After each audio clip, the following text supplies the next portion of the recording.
Je suis avec Fabrice d'Inwecast, société française, oui, mais lyonnaise. Ouais, ouais. Dis donc, j'ai été ton premier client, il me semble. Je crois bien, ouais. Je te remercie, hein, j'ai l'occasion de te remercier par rapport à ça. Ouais. Donc Inwecast, parlons bien.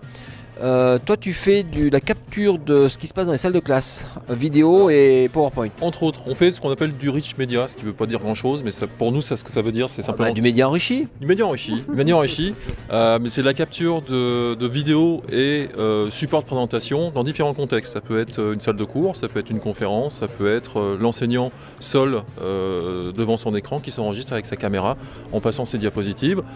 On crée un fichier ou plusieurs fichiers rich media synchronisés avec chapitrage et on envoie l'ensemble sur des serveurs pour une intégration simplifiée dans des plateformes comme Spiral ou d'autres. Voilà, donc ça permet en ligne de rejouer les cours. Ouais. Donc il y a 3-4 ans, je ne sais plus combien de temps on t'avait contacté, tu avais mis ça en place, mais j'aimerais évoluer.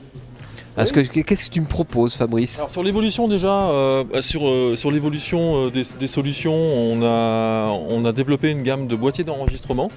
Boîtier d'enregistrement pour répondre à différents besoins, des besoins plutôt nomades, c'est-à-dire par exemple, ça c'est un bon exemple.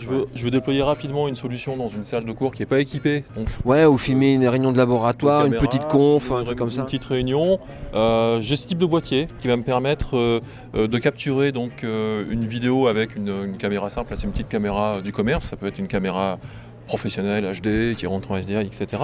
Et puis de capturer aussi les supports de présentation qui passent sur le poste. Pour parler concrètement, tu as un VGA qui rentre dans ton boîtier, un signal vidéo qui rentre dans ton boîtier, tu mixes le tout et synchronises le tout. On mixe avec l'audio et ça détecte automatiquement les changements de diapositives, ça crée un chapitrage qui va servir de support de navigation ultérieurement dans le navigateur. Ça me plaît bien ton truc, ça coûte combien là? Ça coûte combien? Ça coûte entre 4 et 5 000 euros sur ce type de modèle nomade, avec sa coche. C'est HD à ce prix-là?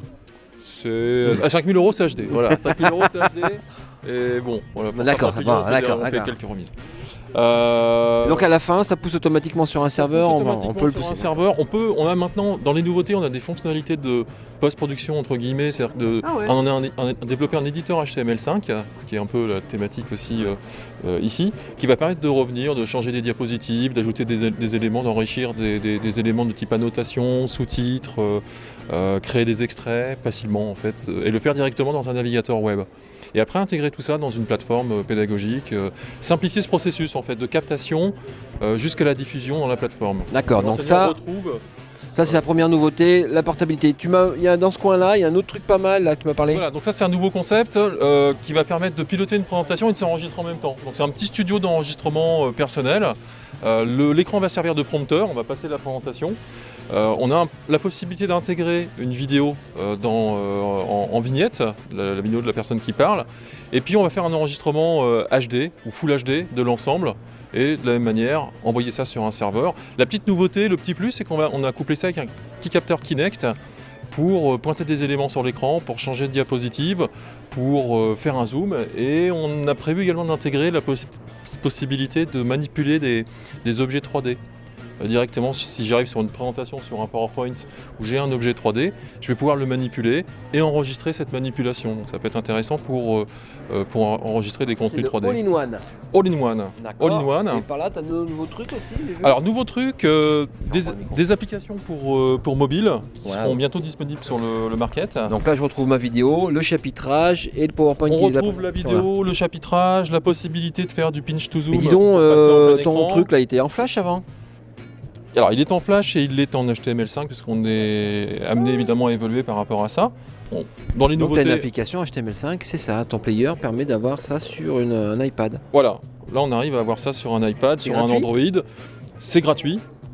Ah ouais. C'est pas encore sur le market, ni sur la Tu pourras me faire, je pourrais tester. Bien sûr. Merci Fabrice. Bien sûr, c'est gratuit. Après, on a aussi la possibilité de personnaliser ces applications pour nos clients avec le logo de l'université, etc. Mais ça sera Et disponible. donc tablette et le mobile, ça marche aussi? Et Android, je suppose. le mobile, avec oui, iPad et Android. iPad et Android. Ouais, on s'est vraiment lâché. Et la possibilité donc d'accéder Ouais, génial. à des enregistrements. Ah putain, attends, ça rend vachement bien. Ouais. Bon, je suis sûr que tu as pris une belle démo, mais ça rend bien. Le pinch to zoom. Le pitch to zoom. Pinch to zoom, pour passer d'une diapositive Tu pitches plein to écran. zoom. D'accord. Ah, c'est bien fait. Tac, la vidéo, voilà. Alors là, on se connecte à ce qu'on appelle un media center, donc c'est une médiathèque de contenu vidéo. Et c'est le Media Center qui stream soit du FLV, enfin c'est du FLV toujours. Non. Là, ça peut être du FLV ou MP4. du H264, enfin du MP4, peu D'accord. importe, à la limite, il va faire les deux.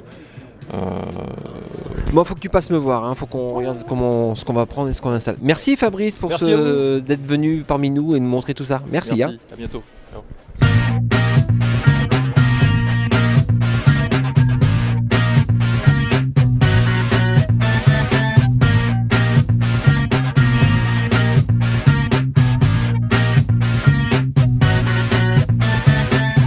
Ah, bah, je suis sur le stand de l'Université de Lyon. Ah bah regarde qui c'est qui est là, les gars. Bonjour mon Fred. Complètement à l'improviste. On n'avait pas du tout prévu. Non, t'es sur le pied de guerre mon Fred. Ah là, c'est la guerre, il y a du monde tout le temps, c'est fou. Là c'est un peu calme, t'as de la chance. Ouais. Bah, c'est pour ça que j'en profite. Bon, qu'est-ce que tu montres aujourd'hui? Le projet ECG qu'on a terminé. Ah, c'est quoi le projet ECG en 2 secondes? En 2 secondes, un dispositif interactif pour étudier les pathologies cardiaques sous un nouvel angle. Ce qui se passe, ça marche pas le tactile juste pour se déplacer dans l'espace, mais on a notre contraction ici en fait. Donc là c'est un bloc atrioventriculaire 2e degré, Mobitz 2, la pathologie, mais on peut passer en fibrillation ventriculaire, c'est toujours un peu impressionnant. Voilà. Donc, Le jaune là, c'est les impulsions électriques à la surface du cœur, hein, c'est ça? la propagation du signal électrique. Si on veut voir vraiment le signal en lui-même, on voit tous les petits foyers qui sont source d'impulsions électriques.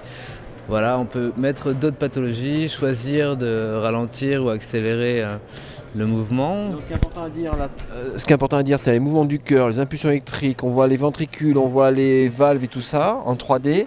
Et ici, c'est synchronisé avec les ECG. Et chaque maladie cardiaque est représentée et on peut voir la différence entre chaque maladie cardiaque d'un point de vue physiologique et d'un point de vue électrique. Voilà, exactement. Et on a en plus des petits commentaires en dessous sur la pathologie en elle-même, le comportement électrique et le comportement et le ressenti du patient en fait, dans le cadre de la pathologie. Avec des fois une vidéo pour expliquer un petit témoignage comme ça. Enfin, voilà. Merci Fred. Et tout ça, merci Fred, tu étais fort. Tout ça, c'est accessible en ligne sur ecg.univ- ecg3d.univ-lyon1.fr. Merci.